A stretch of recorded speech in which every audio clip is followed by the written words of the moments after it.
کہ صبر جو ہے وہ 3 قسم کا ہے. صبر علی الاطاعہ، اللہ کی اطاعت کرنے میں صبر.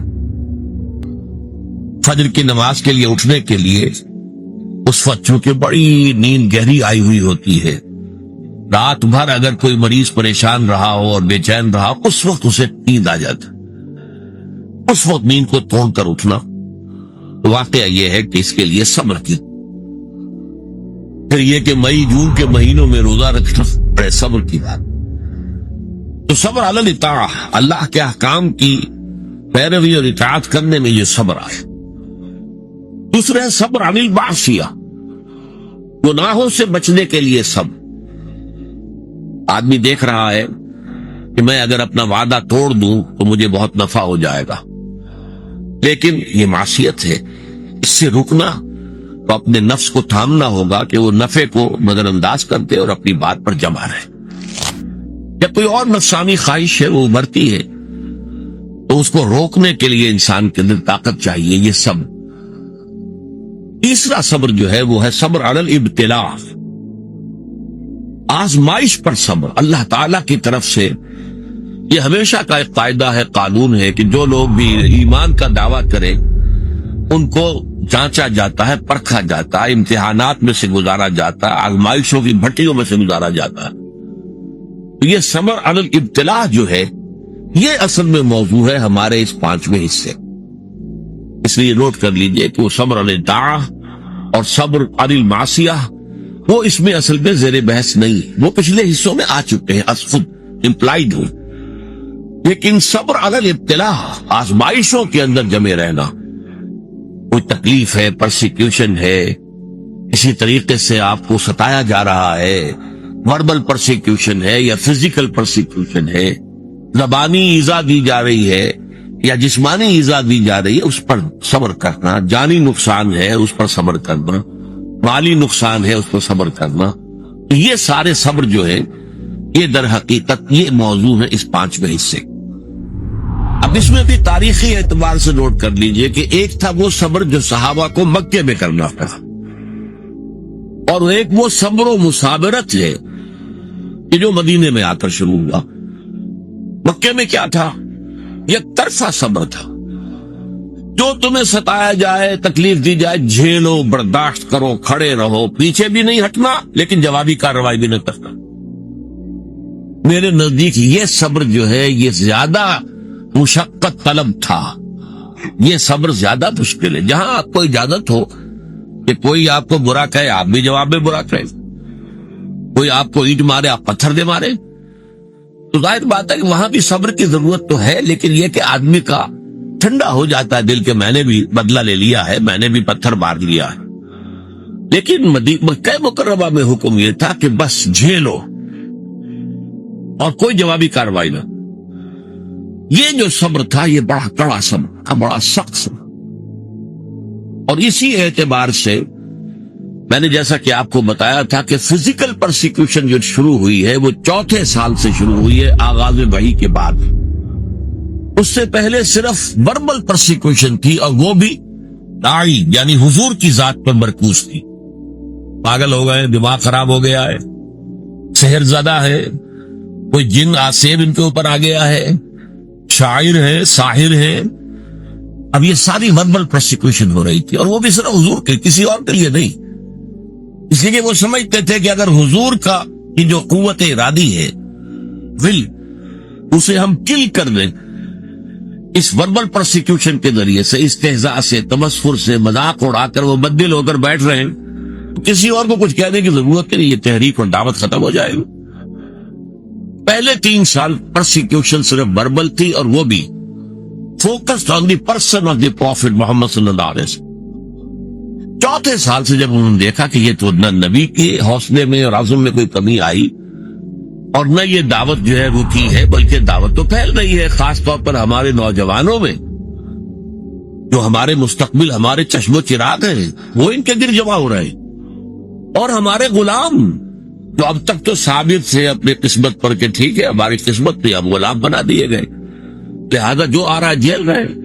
اب انہوں نے یہ دعوت نفوذ کر رہی ہے، تو یہ تو ایسا ہے کہ جیسے بارود کا گودام ہو اور اس میں کوئی آگ لگائی جا رہی. تب انہوں نے پھر فزیکل پرسیکیوشن کا بات، انہیں مارو، انہیں پیٹو، انہیں بھوکا رکھو، انہیں لوہے کی زنجیروں میں باندھ کر گھروں میں ڈال دو، فاقے دو، اور ان کو شدید ترین ایذائیں دو۔ یہ دور جب شروع ہوا ہے تو جیسا کہ میں نے عرض کیا، اس میں بڑے صبر کی آزمائش ہو، اور اس موضوع پر قرآن حکیم کا ضرب سلام سورہ عنکبوت ہے۔ سورہ عنکبوت کا پہلا رکوع آیات 13 ہے، اگرچہ اس میں ایک آیت جو ہے تو الف لام میم حروف مقطعات کی ہے، باقی 12 آیات قرآن مجید میں صبر علی الابتلاء کا جامع ترین مقام، جامع ترین مقام، اس پر ہم نے پوری تفصیل سے گفتگو۔ اس کے بعد کے جو 6 رکوع ہیں ان کو 2 حصوں میں تقسیم کیا جا سکتا ہے۔ پہلے 3 حصوں میں گفتگو یہ ہے کہ زیادہ تر مشرکین سے ہو رہی ہے، ظاہر بات ہے کہ مکی صورتوں میں وہ مضمون تو جاری رہے گا، اور اس میں یہ ہے کہ پچھلے انبیاء کی کہانیاں جو ہیں، ان کے داستانیں، ان کے حالات و واقعات بیان کیے جا رہے ہیں، تاکہ ایک طرف انہیں یقین آ جائے کہ ان کا انجام بھی وہی ہوگا، اور ایک طرف اہل ایمان کے دل کو تسلی ہو کہ بالآخر فتح جو ہے اہل ایمان کی ہو۔ یہ 3 رکوع ان دونوں پر مشتمل ہے، اگرچہ اس میں 2 باتیں بڑی بنیادی صبر کے ضمن میں بہت ہی بنیادی اہمیت کی آئی ہیں، وہ میں نے نوٹ کروائی تھی آپ کو۔ نمبر 1 یہ کہ یہ جو لوگ توحید کو چھوڑ کر کچھ تانے بانے بناتے ہیں اپنے عقائد اور اعمال کے، یہ ان کی مثال ایسی ہے کہ جیسے مکڑی بھی ایک جالا تن لیتی ہے، تانا بانا تو اس کا بھی ہے، جالا ہے، اس کا گھر ہے، تو ان کی مثال ہے کہ مثل العنکبوت اتخذت بیتا، وہ بھی ایک گھر بناتی ہے، وَإِنَّ أَوْهَنَ الْبُيُوتِ لَبَيْتُ الْعَنكَبُوتِ، حالانکہ معلوم ہے کہ تمام گھروں میں سب سے زیادہ کمزور گھر جو ہے وہ مکڑی کا گھر ہے۔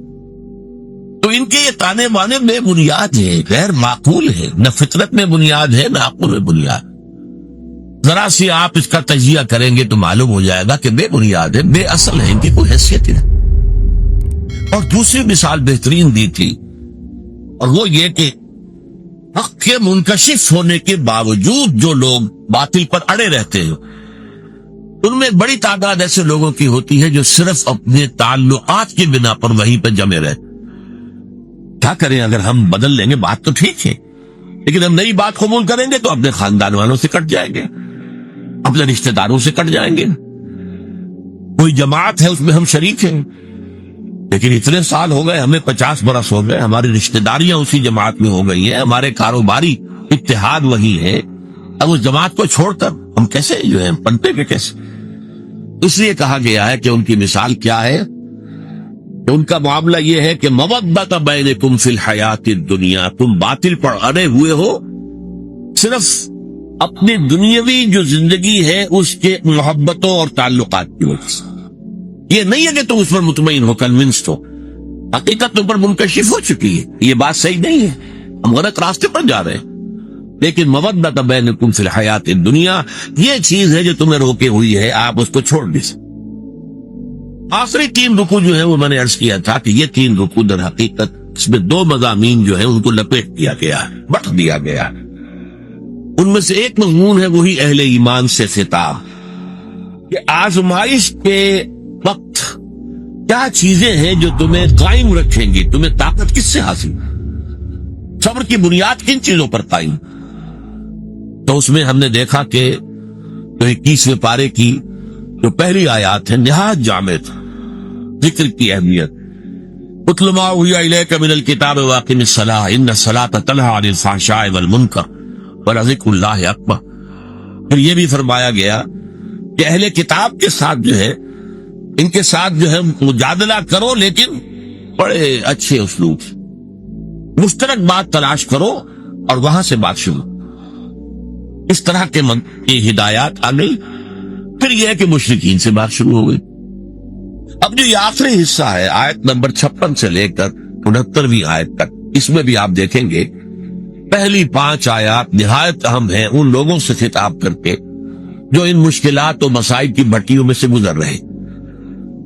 ان میں سے بعض لوگ ایسے بھی تھے کہ جن کے صبر کا پیمانہ اب لبریز ہو رہا تھا، مزید ہمت اپنے اندر نہیں پاتے تھے اس پرسیکیوشن کو برداشت کرنے۔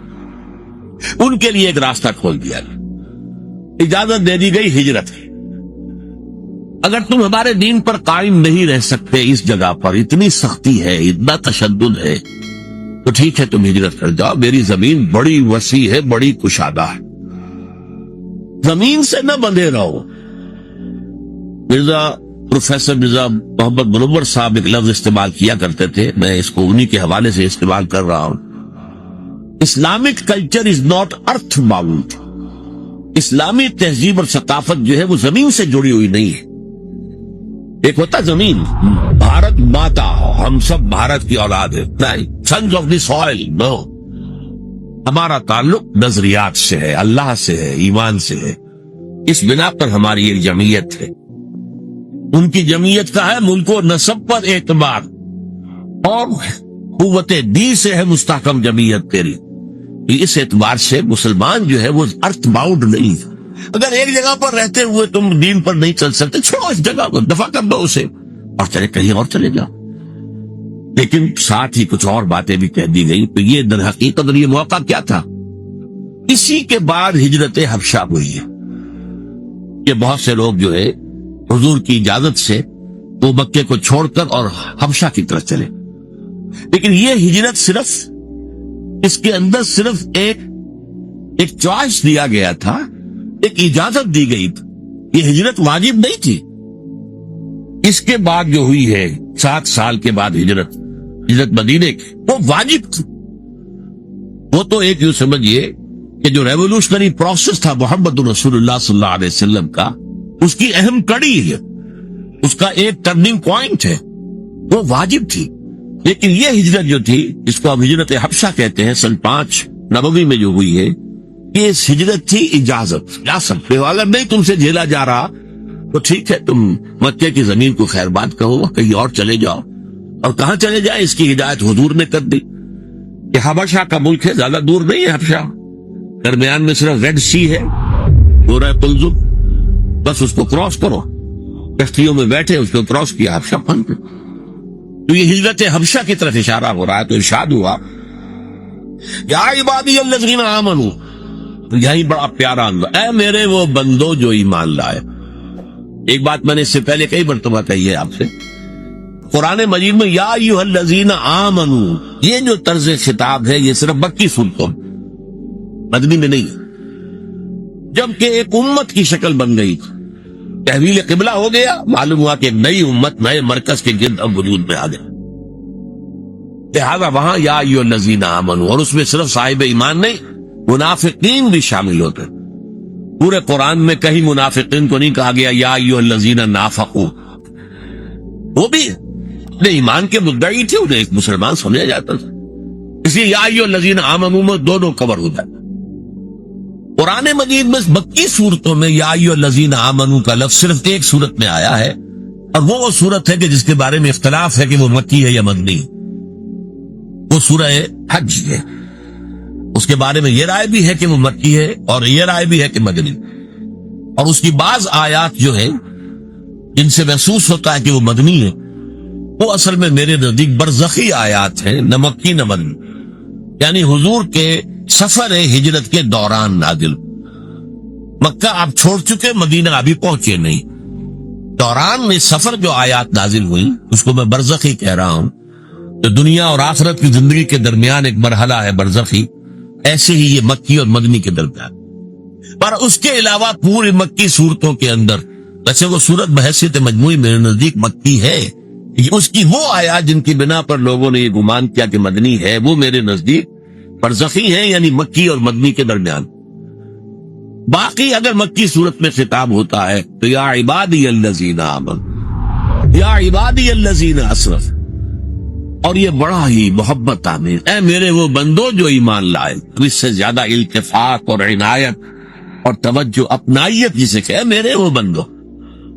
اسی کی ایک مثال آپ کو ملتی ہے سورہ زمر میں، قل یا عبادی الذین اسرفوا علی انفسہم لا تقنطوا من رحمت اللہ، اے نبی ان سے کہہ دیتے اے میرے وہ بندو جنہوں نے اپنے اوپر ظلم کیا ہے، کوئی گناہ کمائے، کوئی معصیت کا ارتکاب کیا ہے، تو جان لو کہ تمہارا رب جو ہے وہ رحیم ہے، تواب ہے، وہ تو تمام گناہ معاف کر دے گا۔ لا تقنطوا، مایوس نہ ہو جائے گا اس کی رحمت سے، یا عبادی الذین اسرفوا لا تقنطوا من رحمت اللہ انہ یغفر الذنوب جميعا، سارے گناہ. حدیث میں آتا ہے کہ کوہ احد جتنے گناہ بھی ہو تو میں معاف کر دوں گا آنے واحد میں. توبہ کرو خلوص کے ساتھ، آنے واحد میں سب نسیم منسیہ ہو جائیں گے جیسے کہ ان کا وجود تھا. وہی انداز ہے یا عبادی الذین آمنوا ان ارضی واسعۃ.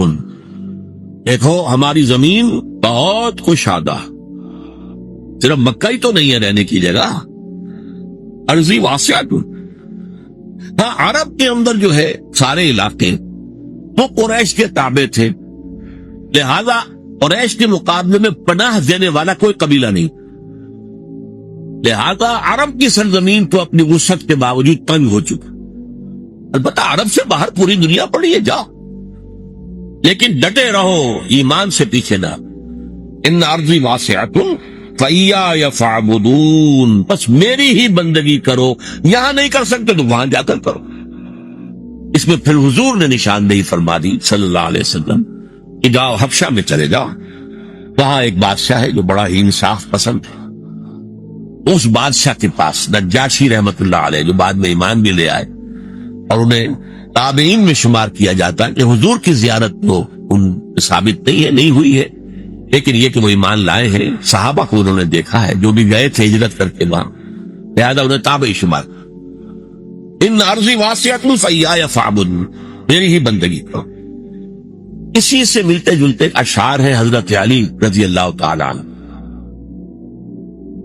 بلاد اللہ واسعۃ فضاء، اللہ کی سرزمین جو ہے تو بڑی وسیع ہے. بلاد اللہ واسعۃ فضاء ورزق اللہ فی الدنیا فصیح، اور اللہ کا رزق بھی دنیا میں بہت پھیلا ہوا ہے. فقل لقائل القاعدین علی ہوان، تو ذرا جو لوگ بے عزتی بے غیرتی کی وجہ سے بھی رہ رہے کسی جگہ، ایک جگہ رہ رہے اگرچہ بے عزتی ہو رہی ہے، توہین ہو رہی، اہانت ہو رہی، ان کی حمیت کو کچلا جا رہا ہے. فقل للقاعدین علی ہوان، اس توہین آمیز روش کے باوجود جو وہاں بیٹھے ہوئے ہیں ان سے کہہ دو، فقل للقاعدین علی ہوان اذا ضاقت بکم ارض فسیحوا، اگر کوئی ایک زمین تم پر تنگ پڑ جائے تو چھوڑو اس کو، کہیں اور چلے گا. اپنی عزت نفس کی حفاظت، اور یہاں معاملہ ایمان کا، اپنے ایمان کی حفاظت. یا عبادی الذین آمنوا ان ارضی واسعۃ فإیایا فاعبدون کل نفس ذائقۃ الموت ثم الینا ترجعون. اس میں دوسرا رخ بھی آ گیا. دیکھو یہاں کے تشدد سے آخری اندیشہ اسی کا ہے نا کہ وہ تمہیں قتل کر دوں. کہ سوچ لو، اگر ابھی تم قتل سے بچ جاؤ گے تو کیا موت سے بچے رہو گے؟ موت تو آنی ہے، آج نہیں تو کل، کل نہیں تو پرسوں. لہذا یہ اجازت تھی، کیونکہ صرف یہ کوئی حکم نہیں تھا ہجرت کا، اجازت. اور اس اجازت کے اندر یہ چیز امپلائڈ تھی کہ جس کی ہمت جواب دے رہی ہو، اس میں مزید جھیلنے کی جو ہے برداشت کرنے کی ہمت نہ اپنے اندر پائے، وہ چلا. لیکن انہیں سے کہا جا رہا ہے تو موت سے بچ کر تم کہیں نہیں جا سکتے. اگر سمیہ رضی اللہ تعالی عنہ اور یاسر رضی اللہ تعالی عنہ کو شہید کر دیا ابو جہل نے، تو تمہیں بھی کر دیں تو کیا تمہیں تکلیف ہوگی؟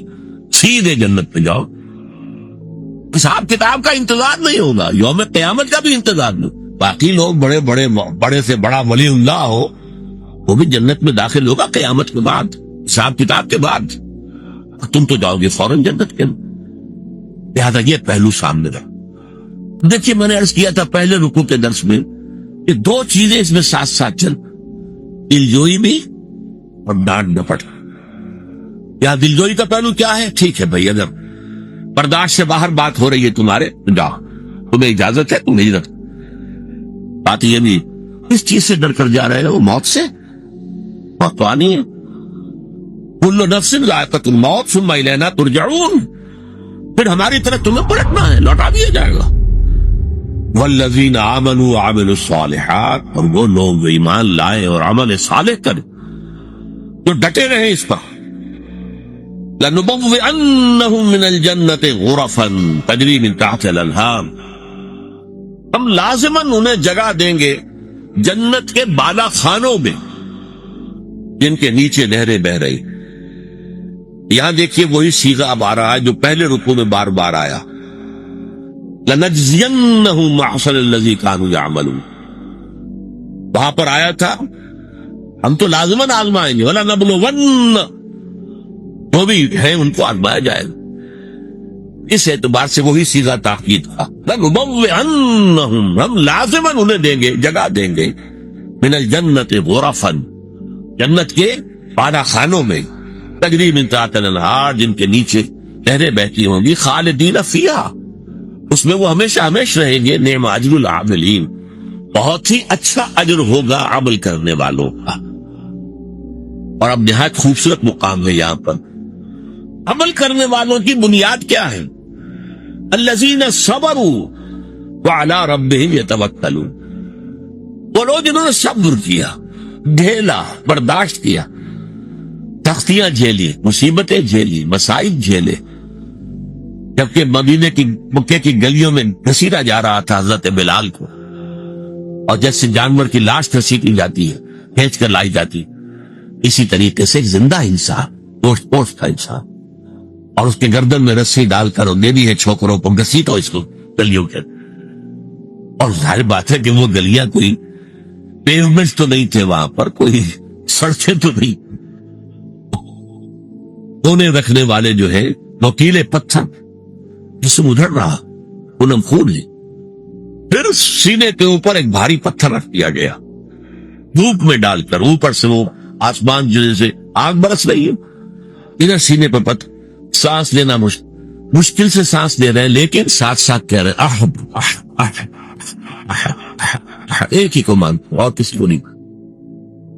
الذین صبروا ان لوگوں نے صبر کیا وعلی ربہم یتوکلون اور جو اپنے رب ہی پر توکل کرتے رہے. ہمارا پروردگار ہی ہمارے لیے راستے کھولے گا ہمارا پروردگار ہی آخر میں ہماری مدد کرے گا ہمارا پروردگار جو ہے ہمیں کامیابی نصیب فرمائے گا. علی ربہم یتوکلون وَكَأَيٍّ مِّن دَابَّةٍ لَا تَحْمِلُ رِزْقَهَا اور کتنے ہی چوپائے ہیں زمین میں تم دیکھتے ہو وہ اپنا رزق اٹھائے تو نہیں پھرتے. یہ پرندے جو ہیں کیا ان کا رزق ان کے پاس اسٹور میں کہیں ہوتا؟ حضرت مسیح کا ایک بڑا پیارا جملہ ہے سرمن آف دی ماؤنٹ میں. کیوں فکر کرتے ہو اپنے حوارین سے کہہ رہے کیوں فکر کرتے ہو کہ کیا کھائیں گے؟ تم جنگل کی چڑیوں کو نہیں دیکھتے کہ وہ خالی پیٹ اپنے گھونسلوں سے نکلتی ہیں اور شام کو آسودہ ہو کر واپس آتی ہیں. ان کے پاس کہیں کوئی جمع تو نہیں ہے کوئی ذخیرہ تو نہیں ہے گندم کا یا کسی اور چیز. جو تمہیں جو آسمان کے پرندوں کو کھانے کو دیتا ہے کیا وہ تمہیں نہیں دے گا؟ یہ خوبصورت انداز.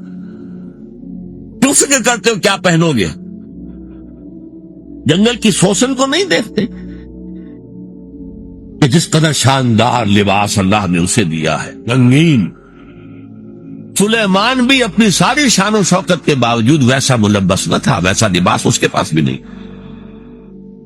تو جو جنگل کی گھاس کو لباس دیتا ہے تو آج ہے اور کل جھونک بھی جائے گی آگ میں کیا وہ تمہیں لباس نہیں پہنائے؟ یہ ہے توکل اللہ کی ذات. وَكَأَيٍّ مِّن دَابَّةٍ لَا تَحْمِلُ رِزْقَهَا اللَّهُ يَرْزُقُهَا وَإِيَّاكُمْ اللہ ہی انہیں بھی رزق دیتا ہے تمہیں بھی دے گا. کیوں فکر کرتے ہو کہ کل کیا کھائیں؟ آج جس نے تمہیں رزق دیا وہ کل بھی دے گا. تمہیں اس کے اوپر توکل کرو اعتماد کرو. وَهُوَ السَّمِيعُ الْعَلِيمُ اور وہ سب کچھ سننے والا ہے سب کچھ جاننے والا ہے. یہ 5 آیات بھی یوں سمجھیے کہ اس صبر کے موضوع پر جو صبر کے اس وقت مکی دور میں تھا یک طرفہ صبر ایک ہے 2 طرفہ صبر وہ آئے گا مدنی صورتوں میں جب ہم پڑھیں گے سورہ بقرہ سورہ آل عمران. لیکن یہ ہے یک طرفہ جو آئے جھیلو برداشت کرو لیکن کوئی جوابی کارروائی نہیں کر. اس صبر کے لیے جو ہدایات دی گئی سورہ عنکبوت کے آخری 3 رکوع جو ہے انہی پر مشتمل ہے اور ان میں سے یہ 5 آیات جو ابھی ہم نے پڑھی ہیں نہایت اہم ہے نہایت جان. بارک اللہ لی ولکم فی القرآن العظیم.